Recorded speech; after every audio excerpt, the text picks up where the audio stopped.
কোন পোস্টে নিয়োগ করা হচ্ছে। কিন্তু আজকের এই ভিডিওতে তোমাদের সাথে আলোচনা করব নতুন একটি চাকরির বিষয় নিয়ে, যেখানে সকল চাকরি প্রার্থীরা আবেদনটি সম্পূর্ণ করতে পারবে।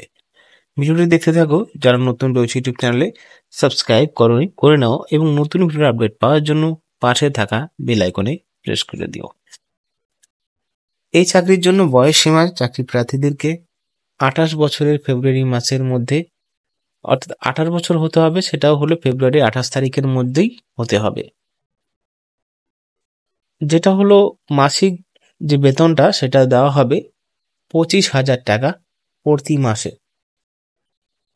6 মাসের জন্য কাজ হবে, প্রয়োজনে বাড়ানো যেতে পারে, অর্থাৎ যে ডিপার্টমেন্ট নিয়োগ করা হবে সেই ডিপার্টমেন্টই বাড়াতে পারে নিজের ইচ্ছায়।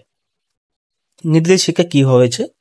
আগ্রহী প্রার্থীদের সাক্ষাৎকারের সময় সমস্ত মূল নথি, যেরকম যোগ্যতা প্রমাণ সহ এবং স্বপ্রমাণিত কপি সহ বায়োডাটা জমা দিতে হবে। সাক্ষাৎকারে অংশগ্রহণের জন্য কোনো ভ্রমণ ভাতা, দৈনিক ভাতা প্রদান করা হবে না। এবং যিনি এই চাকরির নোটিশটা বের করেছে বা যার অনুমতিতে বের হয়েছে সেটা হলো অমিত রায়, সচিব সিইউএসটিও, কলকাতা বিশ্ববিদ্যালয় থেকে এই নিয়োগটি করা হচ্ছে। তো কি পোস্টে? কলকাতা বিশ্ববিদ্যালয় পদার্থবিদ্যা বিভাগে নিয়োগ করছে। বিভিন্ন প্রকল্পে ফেলো পদ যোগদানের জন্য যোগ্য প্রার্থীদের কাছ থেকে আবেদন আহ্বান করানো হচ্ছে। প্রকল্প নাম প্লাস জুন হিটিং পদ্ধতিতে গ্রাফিনের উন্নয়ন এই রয়েছে। আর অর্থায়নকারী MS DAJ ইন্টারন্যাশনাল LLP।